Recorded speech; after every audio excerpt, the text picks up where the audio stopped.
Ciao a tutti amici di Un Sorriso in Più e bentornati al nostro appuntamento settimanale su tutti i risultati sportivi. Come promesso, in questa settimana si sono giocate le partite delle nazionali. Grande protagonista la nostra nazionale, l'Italia, che ha giocato 2 partite. Partiamo dalla prima. L'Italia ha pareggiato 1-1 contro la Svizzera, una partita piuttosto difficile per l'Italia, che si è ritrovata sotto dopo 13 minuti per un gol dell'esterno svizzero Widmer. Partita che poi l'Italia è riuscita a pareggiare prima della fine del primo tempo con un colpo di testa di Di Lorenzo su punizione di Insigne. Un bel colpo di testa che è andato ad anticipare l'intervento del portiere svizzero Sommer.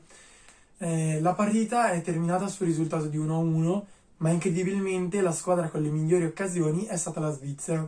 Un'Italia apparsa molto in difficoltà, soprattutto sul piano del gioco offensivo, e la mancanza di Ciro Immobile, infortunato, si è fatta sentire con il Gallo Belotti che non è riuscito a segnare un gol o comunque a entrare in azioni offensive. La seconda partita dell'Italia e la partita che decideva la qualificazione diretta o meno dell'Italia per i mondiali si è giocata a Belfast contro l'Irlanda del Nord. In contemporanea la Svizzera giocava in casa contro la Bulgaria. Per l'Italia era fondamentale vincere la partita e invece è arrivato uno scialbo 0-0 che ha costretto l'Italia al secondo posto nel girone, in quanto la Svizzera ha vinto 4-0 contro la Bulgaria, meritandosi così la qualificazione diretta. Ora l'Italia è attesa a marzo dagli spareggi. Spareggi che per la prima volta avranno una formula molto particolare. Infatti, le 12 squadre che si giocheranno 3 posti per l'accesso diretto al mondiale verranno divisi in 3 gironi da 4 squadre. L'Italia, che è testa di serie, verrà sorteggiata con un'altra testa di serie e con altre 2 non testa di serie. Ci sarà prima una semifinale in partita secca e poi una finale. Quindi l'Italia dovrà vincere 2 partite per riuscire a qualificarsi ai mondiali in Qatar del 2022. Ricordiamo mondiali che per la prima volta si svolgeranno in inverno per avere un clima accettabile, dato che in estate si superano i 40 gradi.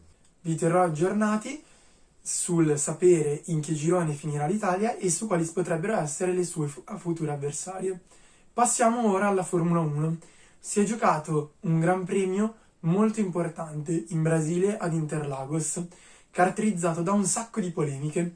Infatti si è iniziati dal sabato con la squalifica di Lewis Hamilton che l'ha portato a partire ultimo nella sprint race, una novità introdotta quest'anno che prevede al posto delle qualifiche una gara molto più breve di soli 100 km.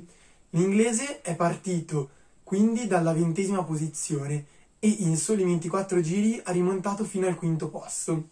A causa però di una penalità di 5 posizioni, per cui dovuta alla sostituzione del motore, si è ritrovato a partire nella gara della domenica in 10ª posizione. Niente di tutto questo l'ha fermato. Il pilota inglese infatti è riuscito a raggiungere il primo posto ed ottenere la vittoria, battendo il suo grande rivale Max Verstappen.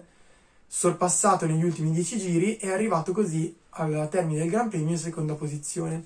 Lewis Hamilton ora ha recuperato dei punti sull'olandese e si ritrova solo a 14 punti, con le ultime 3 gare rimanenti.